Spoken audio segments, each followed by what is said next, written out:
Michel Attal, un grand médecin. C'est un humaniste. C'est quelqu'un de très volontaire, de très déterminé. Ce qui le caractérise le plus, c'est d'avoir un pouvoir et une force de conviction des gens qui est extraordinaire. Quand il se fixe un objectif, il s'y tient. Et je crois que c'est sa principale qualité.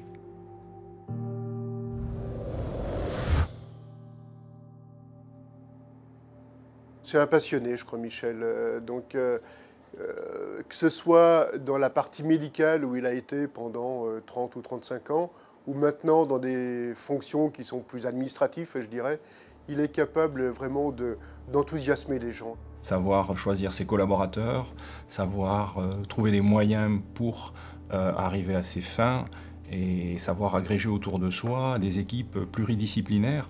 Donc il faut être un minimum créatif, je dirais. Il a contribué à créer un grand groupe national qui s'appelle l'IFM, l'intergroupe francophone du myélome. C'est plusieurs équipes, plusieurs dizaines, voire plusieurs centaines de personnes. Donc il faut effectivement avoir des qualités d'écoute, des qualités de respect des individus, des qualités de générosité.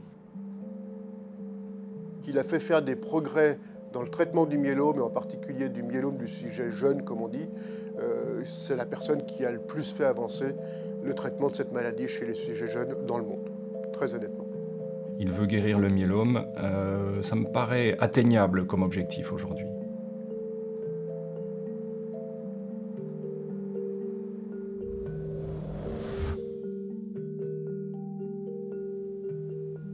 Alors, le myélome, c'est une maladie hématologique qui se caractérise par la prolifération de cellules qui s'appellent les plasmocytes. Un de ces plasmocytes, au moment de sa division, va devenir anormal et au lieu de ne faire que répondre à l'agresseur, il va être capable de se multiplier tout seul et donc évoluer vers le myélome.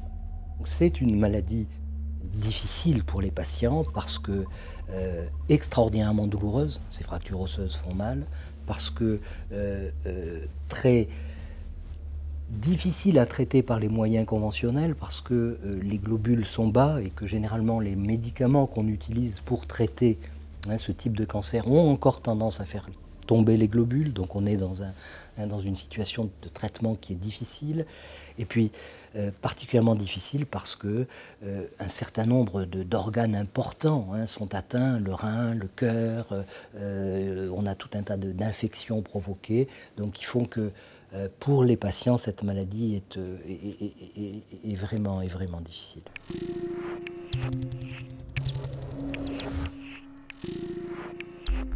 L'idée est très simple, c'est de se dire on a le melphalan qui est efficace, et bien on va l'utiliser à très haute dose avec la greffe.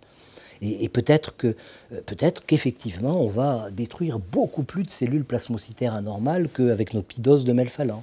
Et puis, on avait cette notion de plateau, de maladie qui durait, qui pouvait être contrôlée longtemps par l'organisme. Et on s'est dit, ces défenses-là, il suffirait de trouver des moyens de les stimuler, de les provoquer, pour que peut-être ce plateau qui durait quelques mois, qui était absent chez les malades, qui durait quelques mois chez d'autres, des fois des années chez d'autres, eh bien on arrive à stimuler considérablement ces défenses pour que la maladie reste longue. Michel Attal va sûrement dire que c'est le prix de l'IFM plus que le prix Michel Attal. Bon, c'est clair qu'il n'aurait pas pu faire tout ce qu'il a fait sans l'IFM, il faut reconnaître. Après, je ne crois pas que l'IFM sans Michel Attal aurait réussi non plus à faire ce qui a été fait. Moi, je suis un maillon, celui qui va recevoir le prix, la fin. Ce n'est pas par hasard, c'est parce qu'il a véritablement une vision et un projet très construit de manière à faire avancer les choses de manière rationnelle, mais toujours aussi de manière humaine, en ne perdant jamais de vue l'intérêt du patient.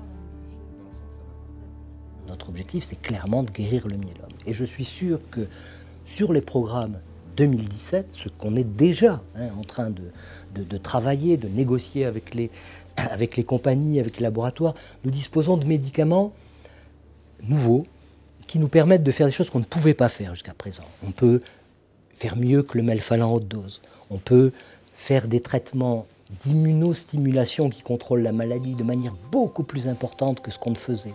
On peut, grâce à Hervé, identifier à tout moment de la maladie ceux qui potentiellement vont être guéris.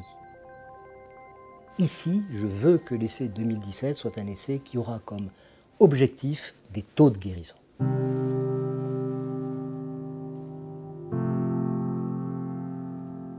Si on sait mobiliser l'humain sur l'altruisme, on obtient des choses extraordinaires.